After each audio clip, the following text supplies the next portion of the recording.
you are looking at the big picture of the environmental piece. Okay, Mr. Customer, what are you currently doing? Yeah. And what is possible? And I just think so many people overthink this. But we were looking at around a 30% greenhouse gas reduction, 60% land use reduction, and around a 60% reduction in water use as well. Is that something that's more embraced than it is done in the States? I'd love to hear your take on a life cycle analysis. Hi, everyone, and welcome to the Repackaging Revolution. I'm your host, David Marinak. Now, today's guest is with Medoola. First with Medoola Communications and Medoola, the consultancy, if you will. Now, Fiona Shackleton and has let me know that Medoola's role, if you will, and Medoola exists to transform packaging supply chain and material efficiency to protect brand equity and triple bottom lines for the long term. Now, that's a lot to unpack, Miss Fiona. But Fiona Shackleton, welcome to the show. Thank you very much for having me, David. I'm excited to chat. I just think that there's a lot here, especially from the Medoola side, that a lot of people are unaware of.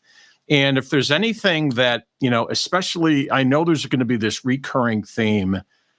I know because in the States, I don't know what it's like overseas, but in the States, there's a lot of talk about sustainability. There's a lot of chatter, but actually doing something is a different story. And that's why I'm really, really anxious to kind of hear what Medoola does, how you're different, how you position yourselves with clients, and kind of go from there. Good idea? Perfect. Sounds good. So take us back, if you will, from the very beginning. What was Neil and his partner started Medoola. What was the passion behind that? Give us a little bit of a background. Yeah, so it all really started because, as a lot of people be aware, there's a lot of individual consultants out there, and Neil was becoming very well known to be a packaging expert, and it was very much about Neil and his expertise. But we wanted to make it bigger and beyond him, because we wanted to make sure that there was growth and that there was partnerships and collaboration. And when he joined forces with Mike Jessup, it just became a really perfect fit. And the Medoola is obviously, it's a play on the part of the brain that obviously thinks the strategic side of things, and it's a bit of a Yorkshire for anyone international. We are from the north of England, and we like to extend our vowels. So Medoola that's where it came from. Love it, love it. I knew we'd get to that. Get to that. So thanks for bringing that up, Fiona. No worries. So that was why we really wanted to create a business rather than an individual. Yeah. And that was in 2018. And since then we've gone from strength to strength. What was the rest of the question, Dave? Yeah, no, that's a good start, because what I really want to do is, okay, so that it started and again, it got beyond Neil and Mike, and now you're into a consultancy, if you will, with different. Take us through a project. Take us through, because a lot of people, and I'm sorry that I keep bouncing back to the U.S., but my experience oftentimes is, I can find people that want to talk about sustainability. Yeah. I can find people that are supposedly now the sustainability manager, but getting them to do anything, getting them to actually commit and put money on the table, skin in the game, as they say, with the Medoola, you're way beyond what I've seen happening in the States. So I'd love to learn more about, who are you dealing with? Are you dealing with agencies? Are you dealing with the end user? Are you dealing with retailers? Tell us a little bit more about your particular types of clients. Yeah, so the first thing that I think is the best thing to address is that, yes, we sit under a traditional consultancy banner.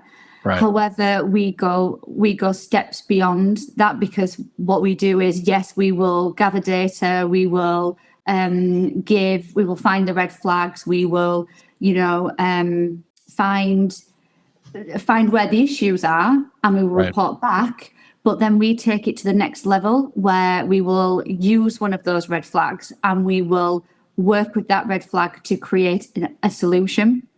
And we work in partnership with the client to make that solution become a reality. And normally, that can either be in a test and trial phase, which is obviously our ideal and like the best case scenario. And I'll go into one of the case studies that best describes that. Because the reason why we like the test and trial phase is that we can then prove and create supply chains that then get it to the scalability level. And everything is done with validation, for instance, with the life cycle analysis. And we always want to make sure our main business lever is to do this at cost parity or less. So whatever it is that we are trying to transform or change or improve, we want to make sure that it's done so it's actually beneficial for the business, in terms of that triple bottom line. So it's hitting the three levers of cost, of sustainability, and working within the business efficiently as well.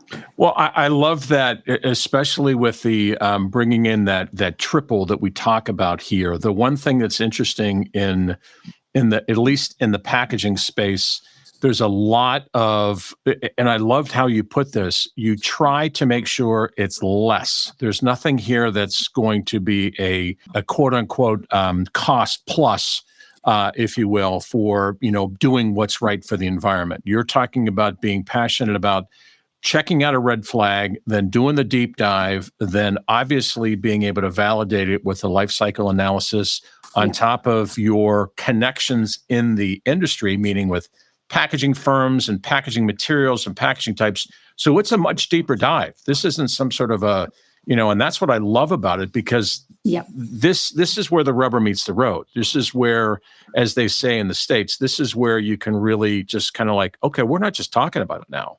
We actually have, and by the way, I also know this is where you come in from the marketing side and communications, because you can capture that, right? You can then share that, and you can then build upon the fact that, hey, XYZ company, we did this is the solution, or these are the solutions, and this is kind of how it ended up. Is that a fair statement? Yep, exactly.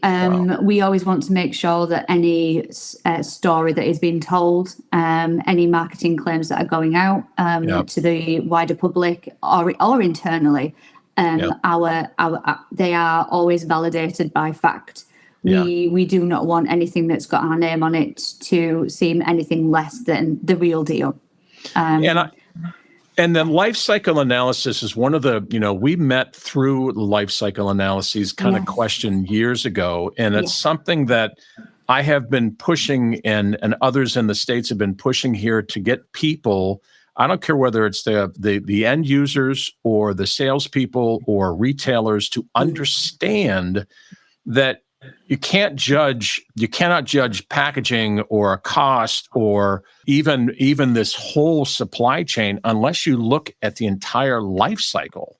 You cannot just make a decision based upon, well, one's a nickel, the other one's 6 cents, so one is better than the other. You guys have taught us, and that's why I really wanted to do this, because I really want to know your take on the life cycle analyses. Is that something, especially overseas in Europe, is that something that's more embraced than it is done in the States? I'd love to hear your take on a life cycle analysis. It's a bit like everything. It's a bit like even the term sustainability. It has lots of arms and legs, and it's how you interpret it and how you embrace it. So we at Medoola have a special software that does life cycle analysis purely for packaging. Yes, love it. Therefore, so what we get is, are they expensive? Doesn't it take a long time to complete them?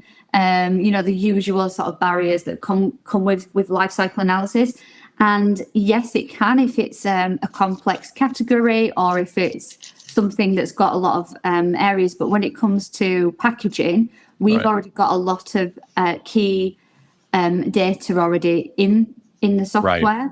So Right. for us to be able to then add in the unique elements of whatever that particular packaging or material, whatever it is, we can be a little bit faster and cheaper. Therefore, Yeah. Sure. when creating that life cycle analysis, particularly for, as I said, a packaging or point of sale material or whatever that may be, because it's then for the packaging, purely for the packaging. Yeah. For people in the industry and people in the know, it's a lot easier for them to understand and interpret the information out there. So we do have a lot of people who say, "Oh, we've already done that. We've already had one," and we'll be like, "Well, yes, you have, and I'm sure it's very detailed and it's it's got all the detail, everything in you in there. But is it actually just specifically for this one thing that we're having a conversation about?" And that's kind of, again, where we try to differentiate ourselves from other softwares and processes that we've kept to our niche, and we know that what we have works and it works well. Well, take me through, and I think it's really important, especially for listeners to understand, when you're talking about the life cycle analyses, and again, packaging here, we're not going to go off and you're talking about, so the front end is the cost and, whatever it is that gets to the end user. But the entire life cycle is that pick that product back up, whether it's recycled or reground or melted or ground back up and shipped back. Tell us a little bit more about what's all involved in that life cycle. Because it sounds, and I like how you said this, you really stick to your niche in the fact that that's how you're going to prove your information, and again, it's one of those things that's integral to dealing with Medoola is you've got to go through this for you to have this type of data. This is your, this is your secret sauce, if you will, right? And this is where you've got to be able to understand and educate that end user, whoever the customer is, that, wait a minute, you've got to look at X, Y, and Z. Can you tell us a little bit more about the different facets of a life cycle analysis? Yep, absolutely. So obviously we try and gather the data from complete end to end, from the basic raw material right up until production, until it goes out to the, till nothing beyond sort of it going out to market. End of life is a different ballgame. So we gather all the data that's significant and relevant to the project. So what we tend to do, which is most effective, is try and do a like for like. So this is probably a great time to bring in the case study that we have on Mars, Wrigley's Mars, and their cocoa cardboard. I can try and keep it brief. We have all the case studies that we use in the presentations. So if you go back to the other one, you'll just have there's a brief overview of the Mars cocoa board. But let me sort of give you a very top line. So what happened was we, through our PEP process, which is Medoola's way of working, and PEP is process equity planning. And we have these 3 key stages that look across several business levers, from customer, brand, retail, business, and we sort of take them through this 3-lever journey, where the process is all about the sort of the data gathering. So it's almost traditional consultancy element, where we gather the data across numerous departments, we ask the questions, we find out what's going on.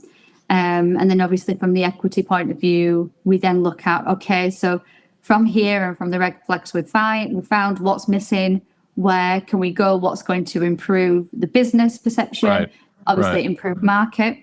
And then for us, the last bit at the end is the planet side, where we prove the sustainability credentials of whatever action we've taken.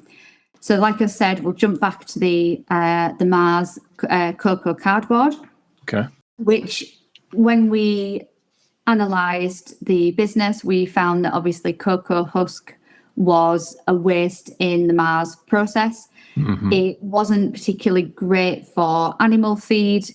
It was okay, but it wasn't amazing. And we just realised that there's actually a little bit more potential, because they were looking for a material innovation within the business. So we were like, well, let's work on bringing the cocoa husk as a paper-based fiber.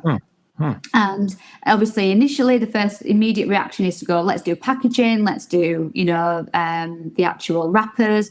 But what we found was going to be like the best for the test and trial phase was to actually do the freestanding point of sale. Firstly, because obviously it allows us to be a little bit more, do a bit more testing. Yeah, right. And secondly, the raw material prices for traditional corrugate, recycle, virgin fibre or whatever it may be, the cost of material was at that point and still is like skyrocketing because obviously we've had everybody wanting to move from plastic to paper-based fibres. Yeah. And the virtue completely, David. I know we could probably have. I know. Not going there. About that. All good. All good. So that's the reason why I wanted to do it. So it was an idea that if we incorporated the cocoa husk into the recipe, the paper recipe, that they're on top line without any validation. That obviously we were removing virgin fibres and therefore making it an overall more sustainable product. It's difficult to see in the picture on here, but it's also incredibly tactile. So as a point of sale stand, from a consumer point of view, there's an immediate understanding that this is sustainable. From that very top line, somebody walking into a store, because you can see the cocoa husk in it and you can feel it. It's really beautiful. It's really it's a great. I find it a great material, but obviously we're biased. Yeah, well, and I remember when this and I love how this kind of evolved. If I heard you correctly, you had mentioned that initially, you get tasked with this job, and you look at what could we use this cocoa husk for, and it looked like from the wrappers and things, that's the North Star, so to speak, and you'll get there eventually. But right now, you were looking for a better bang for your buck and saying, look, where could we hit something right now that would have a profound effect, be a very good story, because I've seen your stories online with this, and I just love where this is going. Yes. But the one thing that you just mentioned right now, which I think is really important, is that tactile piece of the whole process. When somebody really gets that feel that there's something here, it's a unique engineered kind of a setup where I just find that this is so cool. But of course, Fee, I'm one of these dorks that loves packaging. Where are we at with this now? Is this on retail shelves? Is this being rolled out? Tell us a little bit more about this, because this is one of those home run things that I think people really need to know about. Yeah, so where we are now with it is that it was trialled in Tesco stores, which Tesco is obviously a well-known retail brand in the UK. And it was trialled pretty much as seen in the picture, as point of sale for celebrations. And the trial went well, and we are currently in the point of proving scalability, establishing that supply chain, and it's getting to a very good, it's getting to a critical point. I'm not sure how much I can say. That's good, because it's definitely been, you're close. You're close to getting that. And again, Tesco is a legit retailer, of course, and getting that, once that's proven there and rolled out, I would eventually think it would make its way to the States. Is that a fair kind of assumption? I believe so. I think the thing is, at the end of the day, that Mars Wrigley's want us to be first to market, and with this, and they are, they've done it with the trial, the test and trial, it's creating the stir that was needed in that 100% and within the corrugate industry. Right, and that's where I was gonna go to too, because it also takes a company, a partnership, if you will, like a Mars, that wants to do something profound, wants to have an impact. Give us a little bit of a background, not necessarily Mars, but what I'm saying is, who's that target client? Who are you looking to work with? It really does take, I think I'm answering my own question, but it really does take both sides. It you does. can have all the greatest and best advice in the world, but you need that other side to go, yeah, we see this. We want to do something. Tell us a little bit about the type of customer you're trying to reach. Yeah. So obviously, apart beyond the sort of industry normal, where we are looking at FMCG brands, Yeah. CPGs, and the retail industry, what Yeah. we always find that makes anything like this successful, and successful to the point where we get to where we are with this Yeah. particular case study, is an internal champion. And that internal champion just has to be prepared to take on the questions across the entire business, because this was the biggest thing that we had with this, is that it was from the marketing point of sale department at first, but then obviously because it was growing bigger and bigger, there was needed more buy-in, more budget. So we ended up having to answer questions across the entire, I said, operations, finance, all of those elements, to make it work and to make it effective. And that wouldn't have been possible without one single internal champion who was willing to go above and beyond and make this work. And it's a rare diamond. And I think that's the problem. No. And I encourage and implore anybody who is listening or who is in a business, in a corporation or whatever, that if they have an idea and they run with it, and they can and work with the right business that can help them prove everything along the way, give them a really strong business case that goes up to C-suite, then just keep going and keep doing it, and keep tapping at the door, because it is actually worth it in the long run. Because change can happen if you persevere. One of the really cool things that I heard through that, let me just try to unpack that, because there's a bunch going on. First of all, the internal champion, I think, is so critical too. And it's sort of like when I was at the beginning of this, when I was talking about, there's a lot of people that talk about sustainability and wanting to, they talk a great game, but if you don't have somebody that's going to be able to stand tall, especially when you're dealing with the big players like a Mars, to be able to say, look at the big picture. This is going to take time. This is going to take trial and error. This is not, and there's that. If there's anything I want our listeners to really get from this, Fee, is the fact that you do need a champion. You need somebody that is high enough to kind of get through the fluff and is not going to back down whenever it's like, oh, this will never work. Oh, it doesn't work for the wrappers. But what you guys did was pivoted. You went like, no one says it won't work for the wrappers, but we want to win. We want to win here. And to be able to get a win under your belt like you're doing here on the displays is such a brilliant pivot that I can't wait to see where this plays out. Yeah, well, I think it was fast that, we went from idea to conception to an actual physical prototype product within 6 months. I'll be done. And that was obviously trialing the paper, getting the recipe right, getting that ratio correct. We were able to do it fast, whereas obviously when it becomes anything that's contact with food, there's a lot more that has to go down. Oh yeah.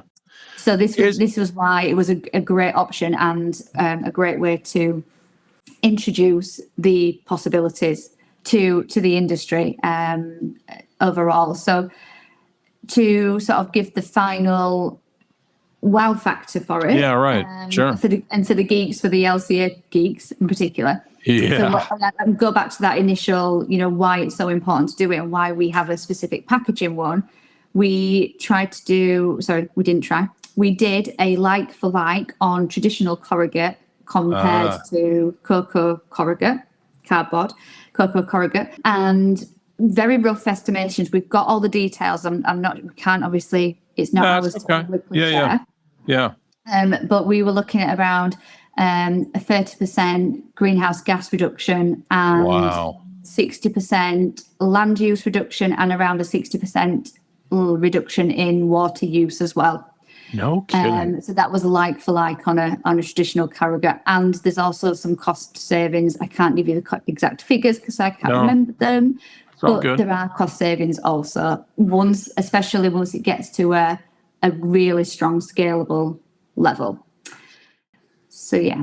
So, Fee, does somebody come to you? This isn't about Mars necessarily, but does a target company reach out to a Medoola and literally start there and say, I want to, for example, what I'm getting at is where do they start? Is this something they go, we need a win, we need to do something, here's what we package, soup or something, I don't know, but it doesn't have to be food, it can be whatever. But what I'm saying is, do they start there and then the ideas kind of bubble up through Medoola, or is it some other way? There can be several different ways. There can be inefficiencies, and therefore we do come in at the PEP phase where we go through the process and sort of highlight where the efficiencies are in packaging, point of sale, supply chain. Right. And as I said, that from there we will then work with whatever it is. It can be something as simple as, yes, we've got this food waste stream or a waste stream. What can we do with it? It can be they're looking for alternative materials because there's obviously ESG initiatives that they want to meet. So it could be that rather than us looking at the business and the process first, we will look at what alternative materials are out there, and then obviously see how that can fit within the business across the levers, across our PEP module system. So there's several different ways that people can come to us. I think that's the biggest thing. Obviously, it's amazing when people come to us with that whole what if mentality, because it shows that there's ambition and there's drive. But we also know that we are in tough times. The word is too hard to find. That we've had a lot of things hit us in a very short short time of space. Sorry, I can't get the words out. All good. Like with the pandemic, with changes of government, with cost of living, all of those things that we are having to deal with. So we know that sometimes the what if is that nice to have, and actually efficiency is where the main driver is. But what we always make sure we do as a business is that we go through the PEP methodology to make sure that whatever's done is done correctly, pragmatically, with validation. It improves the efficiency of the business, but it also often has a sustainability bonus at the end because we can prove that with the LCA. Because obviously you can't manage something that you haven't measured. Yeah, can't measured, right. Exactly, which is obviously one of Neil's favourite sayings. It's one of his favourite. Oh yeah. So, if you can't measure it, you can't manage it. When it comes to any packaging, as I said, any sort of packaging supply chain issue, we want people to approach us with whatever it is that they have, that concern that they have, and allow us to work with them across the entire business. Because I think it was always funny when in the early days, because people were like, what do you do? We don't get it. Sustainability was still quite new and fresh. What do you do? And the only way that I could easily describe it is that we want to be the conduit between the within the business. So we know that sometimes corporations can have quite a siloed mentality, and it's not their doing. It's not it's just a typical thing. If you work in marketing, you rarely speak to anyone beyond. So we try to be that conduit between all departments, because we have the knowledge and expertise to, as I said, answer the questions that a different department may have.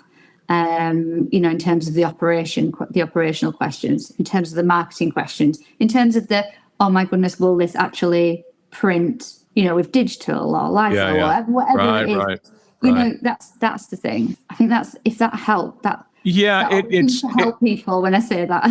There's a lot there, but I really grasp what you were saying, and it's one of those things that really could kind of fit in anywhere. But I heard towards the tail end is it still works better when you have that champion, when you have that person that literally can, because we live in that and work in those worlds of marketing, just deals with marketing, sales only deals with sales, and purchasing deals with.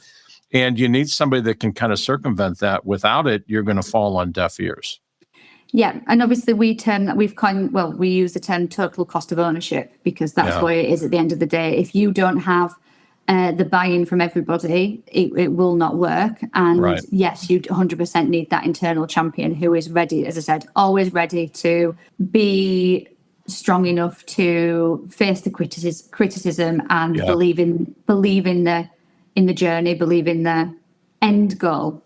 I hope you like this content. If you want more of it, I put together a specialized packaging alliance, a group of packaging professionals that are in different facets of this industry. We have webinars, we have meetings. The idea is to share information about this great industry of packaging, whether that be from the sales side of things to the marketing, even to the end users. My point with this is I'd love to have you join us, the Specialized Packaging Alliance. Check out the link below to learn more. Thanks. Has it changed at all, or how has it changed is a better word to use? How has it changed over the last year or two? Not from the world being so wonky, but what I'm talking about is, has sustainability or the topic or even working with a Medoola gotten easier because more and more people are sort of like understanding the topic, or is it getting harder? Just curious. Yeah, so I think that obviously when a few years ago when change was needed and it was talked about, and I'd say that businesses were probably slightly more buoyant than they are now with pre-pandemic and all of that kind of thing. It always felt that drive was coming because it was always going to be a great PR win. Yep. And therefore, it always came from a very marketing, flashy, throw money at it. We whatever. We want to change it. We want to get the headlines out there. We want to be, those kind of drivers. Whereas now, as I said, there's still a perception that to be more sustainable or to change for the long-term benefit of planet and people. Yeah, right. There's a massive cost associated with it. Whereas, as I said, what we're trying to do, especially with our main driver being cost parity or less, is prove that you can make changes that not only improve efficiency, but also, as I said, give you sustainability credentials that can be communicated without the fear of greenwashing. So it's kind of like we went from nothing and then everybody was doing something, and then obviously all the companies have then communicated it. Then some have been accused of greenwashing or that the facts aren't correct, carbon credits, all of those sort of things. So then everybody's sort of gone, okay, we're not talking about anything again anymore. We don't, we want to make sure. But I think that's a good thing because it was a bit of a reality check. I think it was really important that we were all being made accountable for 100% agreed. Yeah. Well said. Yeah. Exactly. And then the other switch, I think, which is incredibly important, and when we first established Medoola, obviously we were speaking to people in sustainability roles. Now, when we speak to people in sustainability roles, they don't have budget because they are purely there for number crunching. They are purely there to do the ESGs, to do the data, to obviously carbon reduction, to make sure that all of that is working in line with their internal targets, but also the wider external targets, especially as we get to the bigger corporations and the ones who are international and have a lot of pressure to meet the targets that are set upon them. And what's the most annoying is the people with the sustainability roles are genuinely the most passionate and the ones who really, really want to make change. But as I said, they're not often the ones who've been allocated any budget. So we learned very quickly that this is, despite the sustainability message, it's still a very much business first approach because it still needs to have a really strong business case. Right. Quite rightly, as I said, a lot of people did just do things because they thought they had to. Yep. And as you said, we can talk about plastic and paper all day long and all, all of that. And that's the point. It's still very much a business case. It still has to be proved as a viable business move. It's actually got more difficult and harder to get that through and approved because everybody is going through all of this other situation, having to be agile with supply chains during the pandemic, obviously business reducing for certain people. Right. All of these things they've had to deal with. And so, as I said, that's why it's important for us to really prove that yes, the sweet spot for this has to be, that it's efficient. Yes, it has its environmental credentials, but it's also right for the business overall. Well, that's what I think that's something that I just wanted to kind of, brainstorm with you here, because if I heard you correctly, and I think it's a really profound statement, it's always going to come down to the business and the business numbers and does it make sense? But something that is just part of Medoola from the very beginning was this is part of your value prop, is that we're not doing something here just to say it. We're doing something here, whatever your findings are, you've got to be able to work with a standpoint of we're going to do this cost effectively. This is not going to be some sort of a silly willy-nilly, kind of like, savings, so to speak, that's just going to hurt the environment. I mean, so what I was going to follow that up with is, well, then how do we change? I heard what you said, Fee, and the fact that it's difficult where sometimes you've got to, people already have their preconceived notions, or they just assume it's going to be more expensive, or they're not listening. And again, like you said, the sustainability person isn't that passionate person, but they don't have any budget. So how do we change that? What do we do with what's out here? And this is one of the reasons why I wanted to do this with you was, okay, what does that look like? Is that, are we putting out like reports pertaining to findings? And it's not, it's just like, would that be even remotely effective if somebody understood that switching over from this type of situation, then post Medoola, and they're over here at something that's actually 5% less and or 10%, whatever that may be, and better for the environment? I mean, I want to make sure that, we kind of hash that out, because I know there's something here, but how do we do that? What do we do? What's that look like? Oh, crikey. Yeah, I know. That's the question. Yeah. And that's where it's sort of like, and I just kind of, and I didn't mean to put you on the spot, because it's one of those things that, it was, and the only reason why something popped in my head, and this is just, I'm just going to throw this out. One of the things that I find fascinating from a human perspective, when somebody comes to us in the packaging space, the first thing they really want to know is, can I afford this?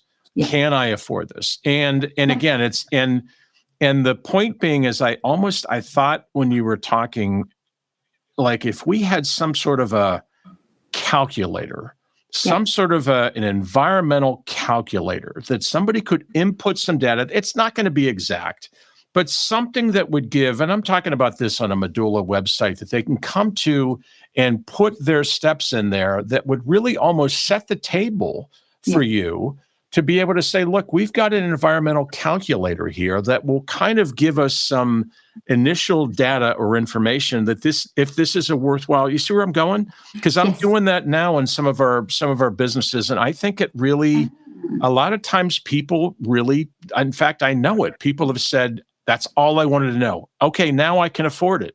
Because I thought, because a lot of times, these people just assume, it's too expensive. I'll never be able to do it. I'm going to have to buy a boatload of stuff or do a bunch of things. Yeah. But if there was something that they could do self-serve, a la carte, I don't know. I'm just riffing out loud, but I just thought that would be interesting. I think that's a genius idea, David. So I'll get you on that. Yeah, I'm all over it. I'm all over it. Yeah. And again, people just want to know, is this possible? What would, and again, you're not giving away the secret sauce. You're not giving away anything that's proprietary, but you're at least giving them a framework. It's from 10 cents to 19 cents. It's from, from this kind of reduction to this kind of reduction. And to feel pretty confident in that, that's half the time that pre-qualifying way for somebody to go, okay, I want to talk to these people. There's something here. I don't know. I'm just talking out loud because I know there's such a unique place for Medoola. There's such an opportunity for people from across the globe to be able to kind of work with somebody. The one thing that you guys have always taught me from the time we've known each other is you are looking at the big picture. You're not enmeshed with all paper, all plastic, all this, all that. This has nothing to do with it. This is about the entire scope of the environmental piece. So you're not taking sides. You're not saying anything along those lines. You're just basically saying, okay, Mr. Customer, what are you currently doing? And what is possible? And I just think so many people overthink this. Would you agree? Completely. At the end of the day, our philosophy is the right material for the right job. And sometimes people will come and go, yeah, we need to change it. We need to change everything. And that's when we can go, right, hold on. Let's go through everything. Let's go through your data. And it could actually be that it's a procurement problem rather than an actual material problem. And that's, and this is where, as I said, this is where this sort of like leap at this peak and then drop has come where people have gone, let's change materials, let's do all of this. And you're like, well, actually, maybe if you want to become efficient as well as have your environmental, let's look at the bigger picture. But I think that a calculator is a brilliant idea. I think that just from our point of view, because we are so big on accuracy and validation. I can imagine that a very top line would scare some of the team a little bit, but that doesn't mean it shouldn't be done. I think that's the thing, if you can give a very, very top level why not idea and then that's fine. But I think I can just imagine Neil's face now. He'll be like, oh my god. Well, you know what? I just know that it's worked in my world, and I just think if there's something out here, and you're not BSing anybody, this is true info, and they just want to know, No, that's what I mean. I think we use a lot of softwares, and to prove what we're doing, and we do a lot of deep diving, and sometimes maybe even we go too deep, and maybe, as you say, this is a learn for us as well, that we to sort of give that indication, because it is a great point, and we do know that always the first question is how much is it going to cost. And I know that that's a particular area for you in terms of that's the first thing that how much is it going to cost per unit, but if you could tie it together, especially in your world, in the environmental savings or environmental impact or something along those lines, that's when this thing becomes just a runaway train in a good way. I'm excited to see where this goes. Hey, before I navigate away from the case studies, is there anything else you want to bring up here on the cost of waste or cost of goods sold? Anything else you want to elaborate on? Well, I think obviously, and it's been on this slide for a while. But I think we have a brilliant case study in Mars, and it shows one example of the business. But we also we do go a little bit deeper as well into food waste analysis, which ties in nicely. Again, it ties in nicely to the Mars thing, where we can put a cost against actual food loss, with the software that we do on that element. But then again, we also, as I said, the cost of goods, the total cost of ownership, all of these things we do look at. And again, what we always hope is that will lead to the more tangible services. But even just having a very simple analysis of the business and an overview, gathering that data, speaking to people across different departments, finding out where the problems are, looking at supply chains and the procurement and all those sort of things. We have that expertise. It's just that obviously it's the fun elements, being able to have a what if, like the cocoa husk, actually seeing the final product Right. in store, which is obviously for us, an amazing case study for us, and something that we would always like to duplicate. But Sure. yeah, I think if anyone has any questions, then Yeah. that we are always open to having conversations. Never, always here to chat. Let me ask you a question as we kind of land this plane, if you will. And I've taken so much of your time, so I thank you for this. How does Medoola work with a client? Is this like a one-off project? Do they hire you for a book of hours? Is this something like an attorney where you have a retainer? Just trying to set the table there for you to tell us a little bit how people actually do work with you. It's interesting. We've kind of evolved, and it can end up being a little bit holistic for each client. But the general way is that the reason why we set up the PEP process was that therefore we created 3 distinct modules, so to speak. Therefore, we could cost each stage appropriately, allowing the client to take each step at the time that they wanted to, rather than having one whole cost. And then, we wanted to break it down, because we find it's really important that when it was from a more traditional consultancy, you get billed, don't you? Sort of, you're going to work 5 days a week for 6 months, very, very blah, blah, blah. Right. But then what happens is there's often a lot of downtime, because either not that the project's quietly off, it's just that maybe it's in that trial phase, or there's stuff happening in the background where you're actually not working. So this is why we like to have it in the chunks and in modules, because we'll do the data analysis, we'll report back, we'll find the red flags, then we'll often find that the company just wants to, really take in that information, look at it carefully. We'll create the business case for the next stage when they come back and go, yes, actually, this, out of the list of red flags that you found, this is the one that we really want to explore. So then obviously we'll do the proposal, and then we'll work on the actual moving it forward, doing the test and trials if needed, or finding alternative materials, or looking at the supply chain in a little bit more detail for that specific area. And then obviously the final stage is the validation, so that LCA element. So we break it down into 3 key distinct section modules to allow transparency for everybody concerned, because our Medoola business model is that, yes, we have an executive team, but the majority of our people are associates from around the world. And we've done that because we bring in whatever expertise is needed for that specific project. So again, we've got that flexibility where it's not just the same person working on a project that maybe they're it's not a rubber stamp. Correct. Exactly. Yeah. Right. And that was one of the reasons why I didn't interrupt you. That was one of the reasons why I wanted to ask that, because I think it really ties back to your flexibility to be able to, you're not stuck. And that's why I mentioned that you're not pro this, pro that, anti that. You have the outreach to bring together. And if I heard you correctly, you guys don't necessarily, you can do this in little chunks where somebody wants to initially, okay, let me kick the tires, as they say in the States, and let me see, do we have something here? And then that little thing leads to, well, you do have some opportunities here, Mr. Customer, and that's step number 2. And then the third, of course, is the validation and the longer range play. But the one thing that I wanted people to get out of this live stream is that Medoola, you guys are just, there's nothing etched in stone. And that's where, especially at a time that we need somebody that's just in the world of giving people the information based upon data. Just give us the information.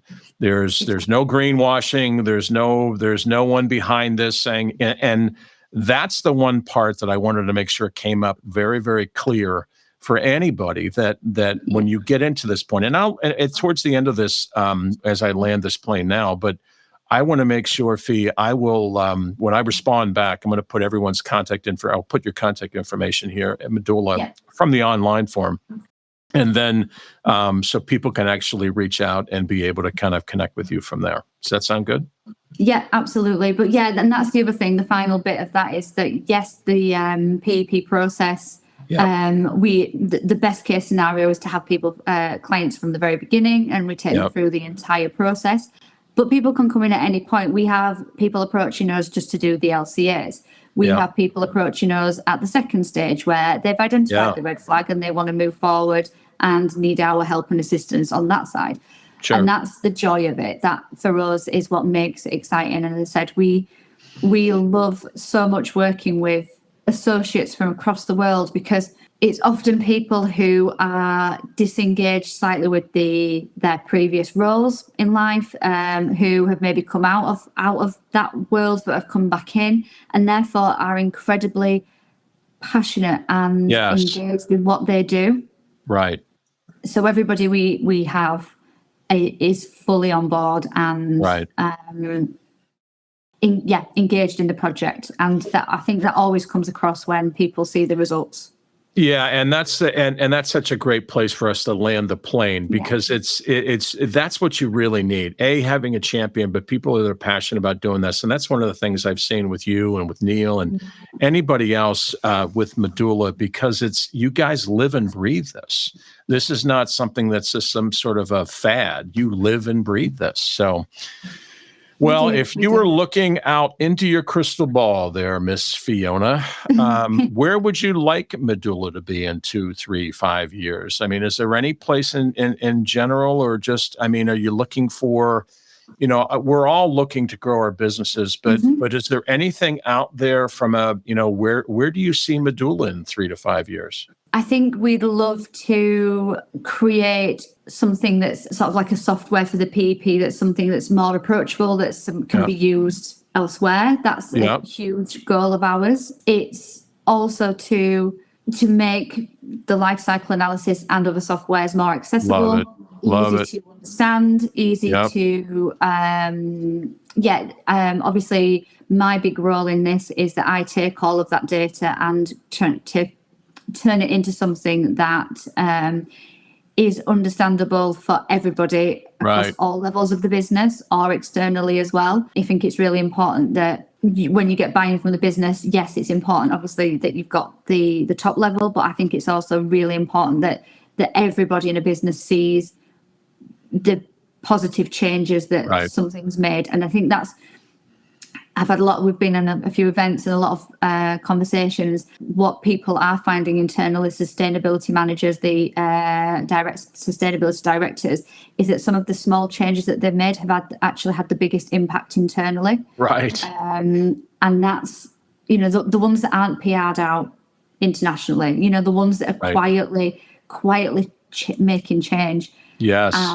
That's why I like that element, because I'd love to be able to make all of this information more accessible and understandable, and that sustainability in general isn't some mystic art. 100%. And that's so clear, is that, and I think that's so needed too, to be able to kind of just bring it down to earth. This doesn't have to be rocket science. People just need to understand the basics. And that's why I wanted to do this. And I'm grateful for your time, because I want, if nothing else, to really promote Medoola, what it is that you do, and that people can reach out to you using your contact form that we've got here on your site.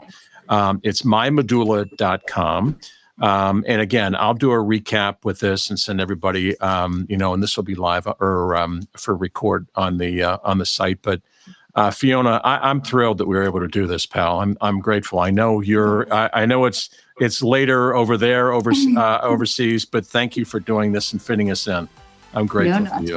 And then if obviously, as I said, I'm sure if you want a truly deep dive and geeky conversation, then to go to Neil and Mike in the future.